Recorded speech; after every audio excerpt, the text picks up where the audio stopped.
सबसे पहले 2027 में दीपक रंजन कहां से चुनाव लड़ेंगे?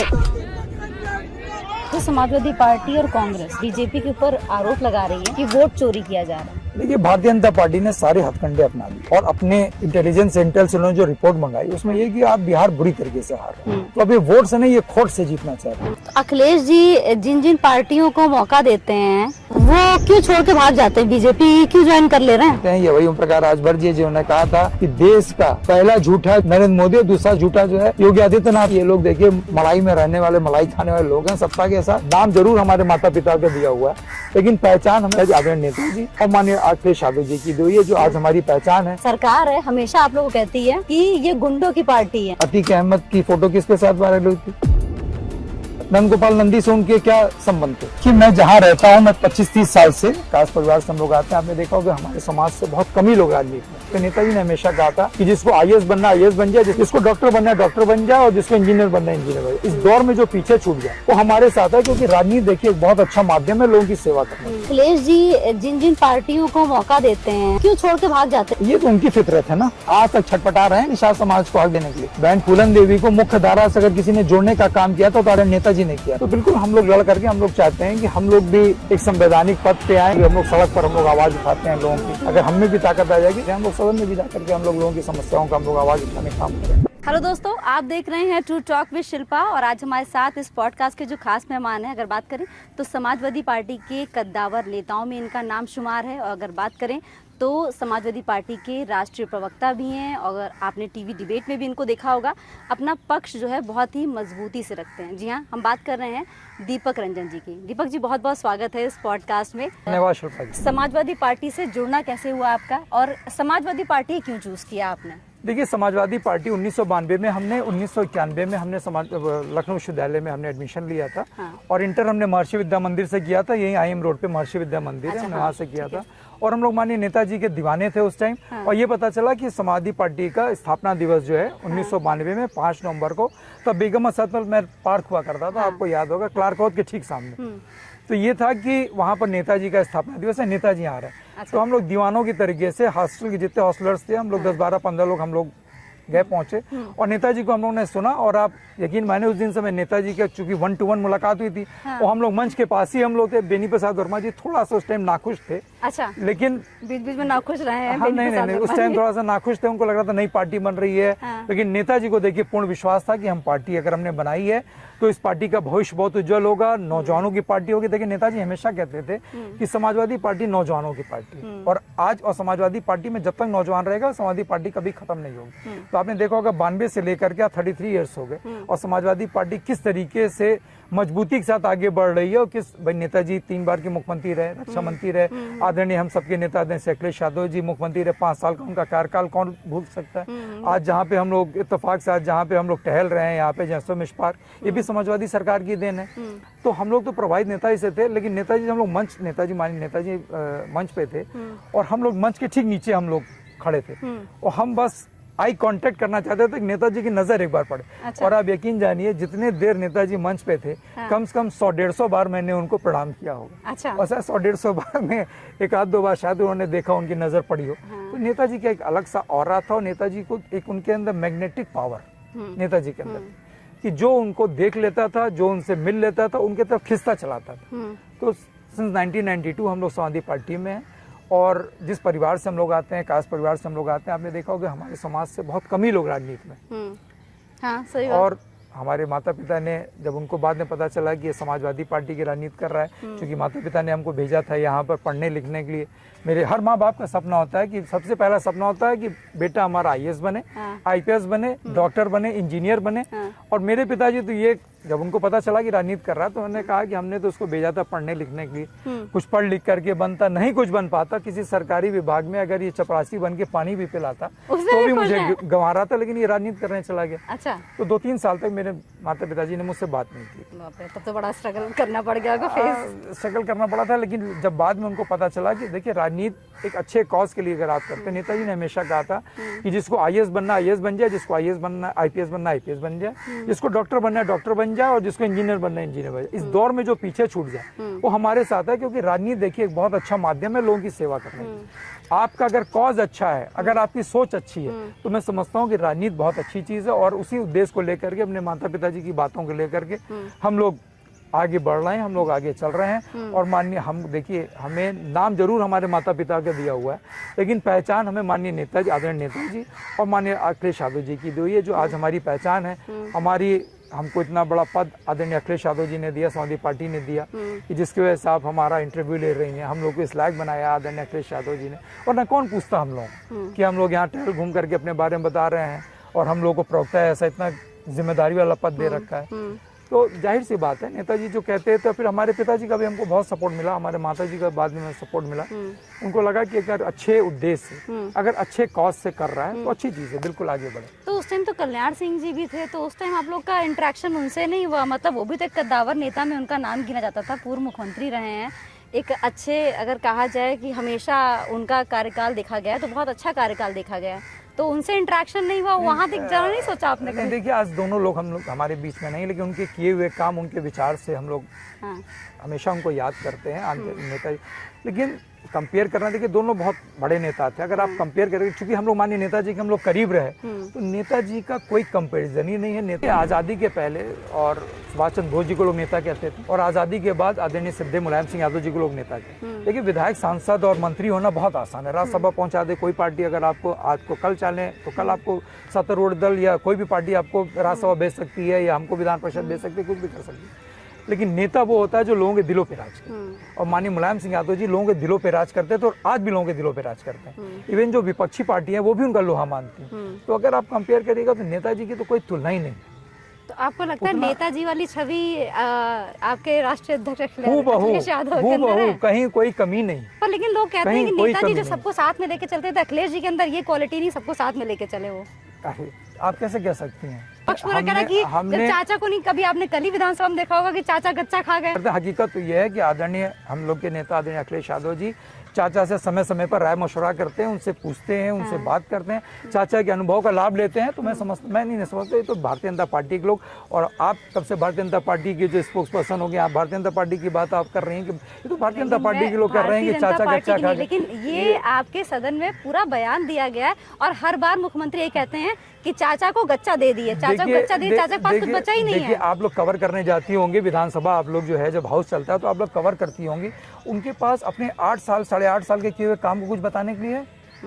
भाई, आप 8 साल में आपने क्या काम किया, आपने नौजवानों के लिए क्या किया, आपने महिलाओं के लिए क्या किया, स्वास्थ्य, शिक्षा, रोजगार, दवाई, पढ़ाई, सिंचाई की दिशा में आपने क्या काम किया, बिजली की दिशा में आपने क्या काम किया? आज बिजली की स्थिति देख लीजिए आप।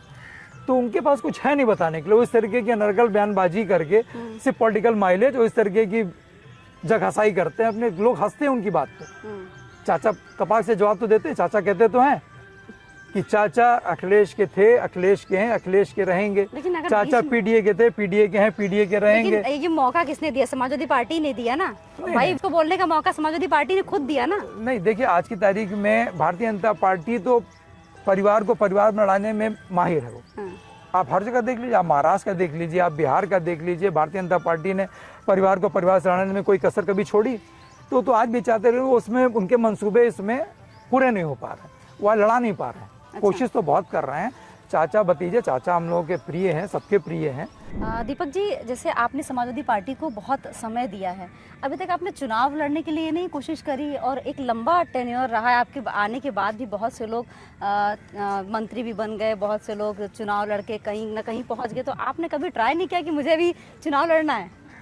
देखिए, हम लोग कार्यकर्ता रहे हैं, कार्यकर्ता के रूप में हम लोगों ने काम किया है, और आगे समाजवादी पार्टी जिसको भी टिकट देगी, हम लोगों ने पहले भी पूर्व में भी समाजवादी पार्टी ने जिसको भी टिकट दिया उसको हम लोगों ने चुनाव लड़ाया। लेकिन जरूर ये है, सही है कि हम क्या, सभी लोग कहते हैं कि अगर हमको भी ताकत थोड़ी मिलेगी, संवैधानिक पद पे हम बैठेंगे।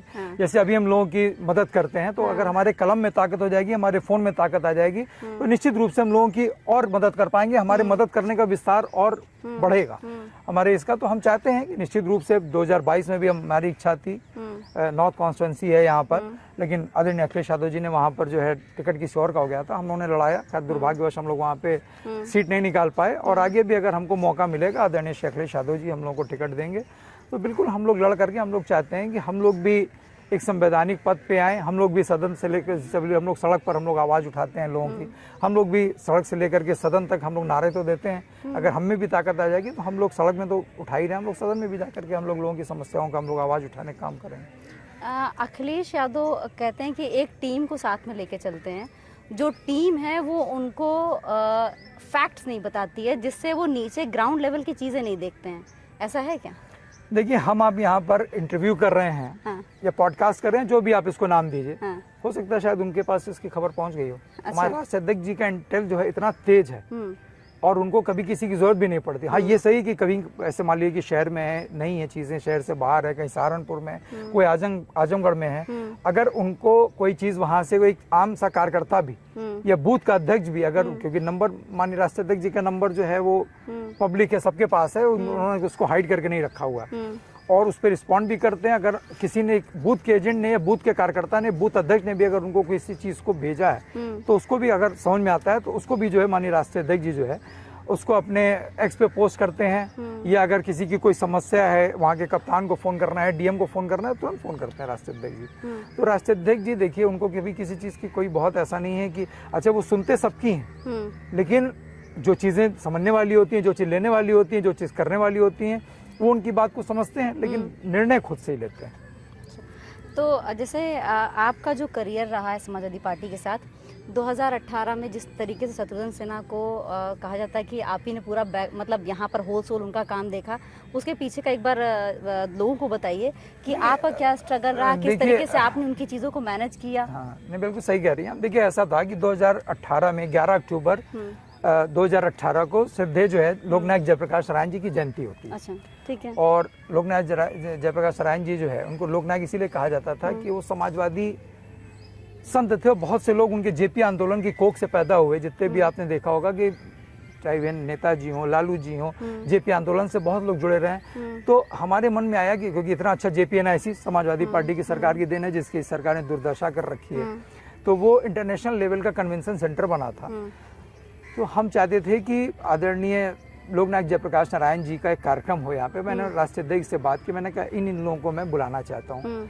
तो बोले कि 11 अक्टूबर के लोग आ जाएंगे क्योंकि ये तो मेंबर ऑफ पार्लियामेंट भाजपा से हैं। हमने कहा भैया मैं बात कर सकता हूँ और आना ना आना उनको उस पर बोला अच्छा ठीक है, गो अहेड, बात करो। तो मैंने बात की तो उन्होंने कहा कि हम हर साल पटना में हम कार्यक्रम करते हैं, लोकनायक जयप्रकाश नारायण जी का मूर्ति पर उनके मार्पण करते हैं, कार्यक्रम होता है। तो दीपक, मेरे लिए आना जो है थोड़ा सा मुश्किल है, हम कैसे आ पाएंगे। अच्छा। तो हमने कहा देखिए, आप नहीं चाहते हैं कि लोकनायक, चूंकि लोकनायक जयप्रकाश नारायण जी बिहार के रहने वाले थे, तो मैं नहीं चाहता, आप नहीं चाहता कि उनका विस्तार हो, उनको लोग बिहार के साथ साथ उत्तर प्रदेश में भी लोग उनको जाने, दिल्ली में भी लोग जाने, वैसे तो पूरा विश्व उनको जानता है, लेकिन उनका कार्यक्रम यहाँ पे भी हो। तो शत्रुघ्न सिन्हा जी की एक बात मुझको बहुत अच्छी लगी, उनका दीपक तुमने बहुत सही बात की और चलो मैं वहाँ पे कार्यक्रम में किसी और को मैं भेजूंगा। और तुम्हारी यशवंत भैया से बात हुई, क्योंकि यशवंत जी का भी बहुत सम्मान करते हैं, यशवंत जी जो है लर्नर्ड आदमी है बहुत। तो उन्होंने मुझको नंबर दिया, मेरे पास नंबर नहीं था आदरणीय यशवंत सिन्हा जी का, उन्होंने मुझको नंबर दिया, बोले इनसे बात कर लो। तो मैंने उनको फ़ोन मिलाया, तो बोले दीपक हमारा तो झारखंड में कार्यक्रम लगा है बेटा, हमारा आ पाना तो मुश्किल है, और क्या हुआ शत्रु जी आ रहे हैं? हमने कहा जी वो तो आ रहे हैं, उन्होंने अपना कार्यक्रम रद्द करके। और मैंने उनको ऐसे ऐसे कहा, बोले यार तुम्हारी सोच तो बहुत अच्छी है और कहाँ कार्यक्रम कर रहे हो। तो मैंने उनको सब बताया, हालांकि मैंने उनसे ये नहीं बताया कि कार्यक्रम कहाँ पे है क्या है, लेकिन उन्होंने कहा अच्छा ठीक है हम देखते हैं, हम शत्रु जी से बात करके और हम तय करते हैं। तो उनकी बात हुई होगी, फिर उनका अगले दिन मेरे पास फोन आया, बोले ठीक है दीपक कर लेते हैं, हम आते हैं। उसके बाद 11 तारीख को, चूंकि उनकी फ्लाइट दिल्ली से थी और उनकी शत्रुघ्न सिन्हा जी की फ्लाइट मुंबई से थी। अच्छा, हमें ये लग रहा था भी ये बड़े लोग हैं, ये लोग ऐसा ना हो कि लास्ट मोमेंट पे अपना प्रोग्राम रद्द कर दें, कैंसिल कर दें, मना कर दें कि नहीं आ पा रहे हैं। और माननीय राष्ट्रीय अध्यक्ष जी 11 सवा 11 बजे पार्टी कार्यालय आ गए थे। फिर मैंने इनको, जब इनकी फ्लाइट वहाँ से टेक ऑफ कर गई, तब मैंने राष्ट्रीय अध्यक्ष जी को बताया कि ये दोनों लोग जो है आ रहे। बोले सही आ रहे हैं दोनों लोग? हमने कहा जी भैया आ रहे हैं दोनों लोग। तो जब गाड़ी इनके पार्टी कार्यालय एंटर करने लगी, बोले दीपक क्या कार्यक्रम पार्टी दफ्तर में है?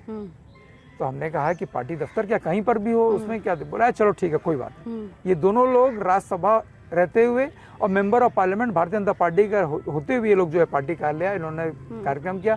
और उसमें बहुत बड़े बड़े लोग आए थे, कुमकुम आदर्श जी थी, सारा वाले ओपी श्रीवास्तव जी थे, आदरणीय retired chief secretary Alok Ranjan जी थे, बहुत अच्छे अच्छे लोग आए थे, सबने अपने विचार रखे थे।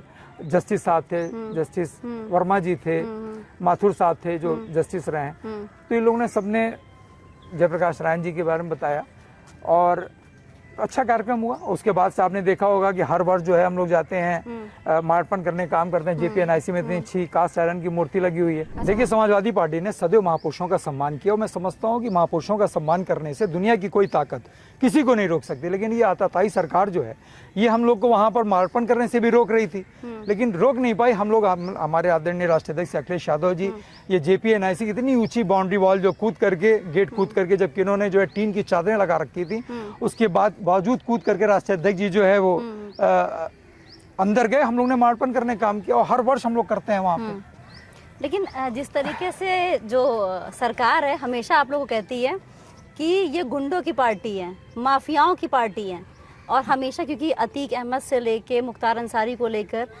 खुद मुख्यमंत्री कहते हैं कि हमने किसी को ऐसा छूट नहीं दी है कि जिस तरीके से क्राइम यहाँ बढ़े। लेकिन समाजवादी ने हमेशा ऐसे लोगों को टिकट दिया जिन्होंने समाजवादी पार्टी की छवि खराब करी। चलिए, मेरी बात, चूंकि मैं किसी पार्टी का प्रवक्ता हूँ, आपको शायद मेरी बात गलत लगा, आप एनसीआरबी का डाटा निकाल लीजिए। एनसीआरबी का डाटा आपने 2022 से क्यों रोक रखा है? आप तो मीडिया जगत के लोग हैं, आप बताइए, हमसे पूछिए कि एनसीआरबी का डाटा आज की तारीख में जो 2024-25 का क्या है। नंबर 1 पे है उत्तर प्रदेश। एनसीआरबी का डाटा कहता है ये नंबर 1 पे उत्तर प्रदेश है, और महिला उत्पीड़न में, विमेन मोलेस्टेशन में आज की तारीख में नंबर 1 है उत्तर प्रदेश। तो आप कैसे कंपेयर कर सकती हैं? तो इन एलिगेशन तो आप ही की पार्टी पे लग रहा है ना?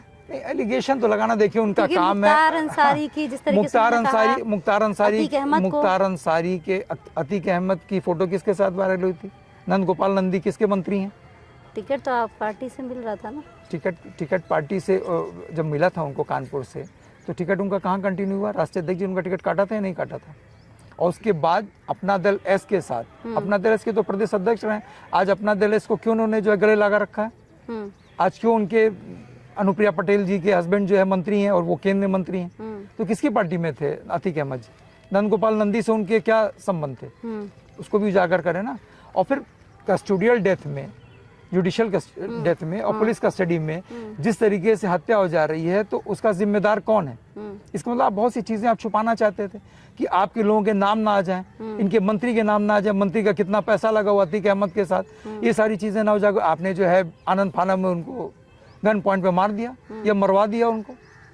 कहाँ से उनके पास जो 3 हत्यारे थे, जो उनके पास इतने सोफिस्टिकेटेड वेपन कहाँ से आए? किसने उनको मुहैया कराया? आज तक आप हमें बता दी, अपनी जानकारी लिए आपसे पूछ रहे हैं। आप लोग तो मीडिया के लोग हैं, हमसे ज्यादा खोजी आप लोग होते हैं, आप लोग खोज करके बता दीजिए कि कहाँ से आया उनके पास इतना सोफिस्टिकेटेड वेपन। तो ये देखिए, ये सरकार बस चल रही है किसी तरीके से झूठ फरेब पे। तो अखिलेश जी जिन जिन पार्टियों को मौका देते हैं वो क्यों छोड़ के भाग जाते हैं? बीजेपी क्यों ज्वाइन कर ले रहे हैं? ये तो उनकी फितरत है ना, हमारी फितरत तो नहीं। हमने तो गले लगाया उनको। हम चाहे संजय निषाद जी, और संजय निषाद जी के लड़के प्रवीण निषाद जी की राजनीतिक पारी किसने शुरुआत की? समाजवादी पार्टी से। समाजवादी पार्टी ने शुरू किया। समाजवादी पार्टी ने उनको लोकसभा का टिकट दिया, लोकसभा उनको बना करके देश के सबसे बड़े सर्वोच्च सदन में उनको भेजने का काम किया। लेकिन वो कहते हैं कि हमने मुलायम सिंह के खिलाफ जो है धरना दिया था, तब जाके निषाद समाज को उन्होंने वो हक जो मिलना चाहिए वो हक समाजवादी पार्टी ने नहीं दिया।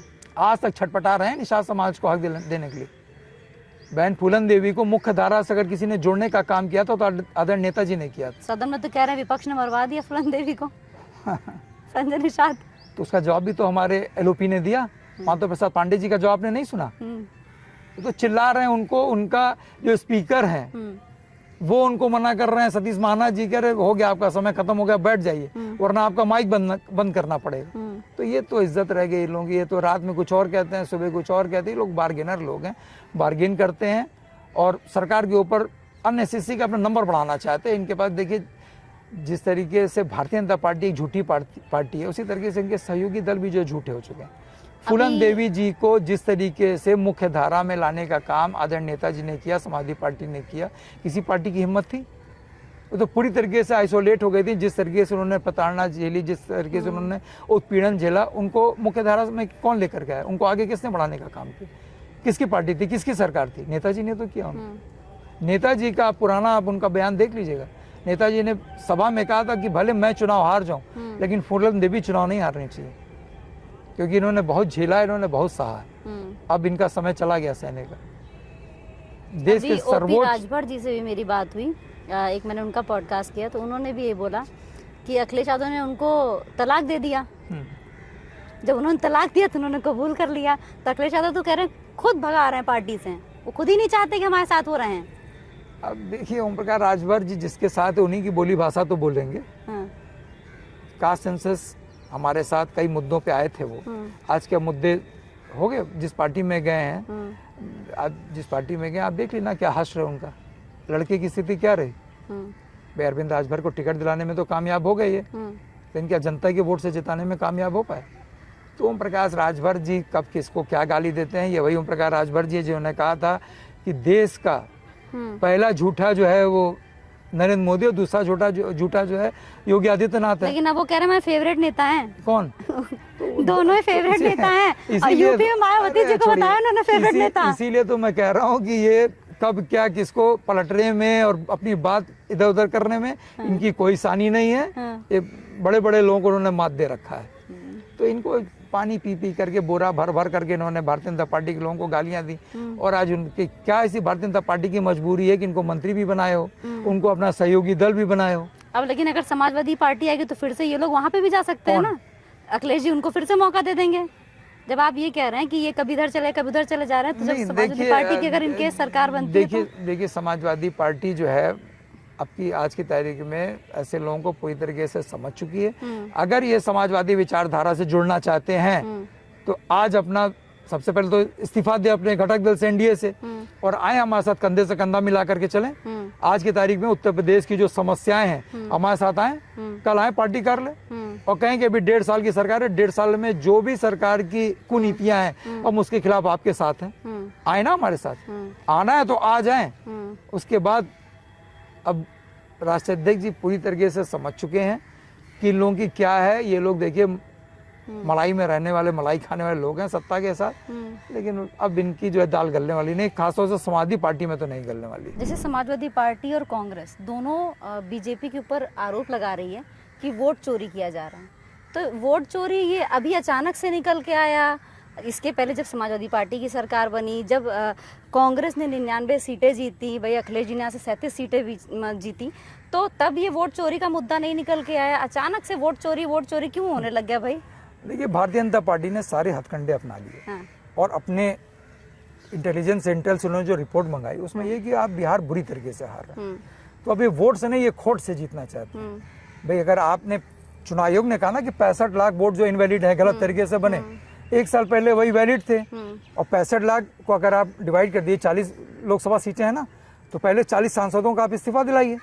उसका फिर आप आई जो विधानसभा का चुनाव होने वाला है, आप विधानसभा के चुनाव के साथ ही साथ आप लोकसभा का चुनाव भी करा दीजिए 40 सीटों का।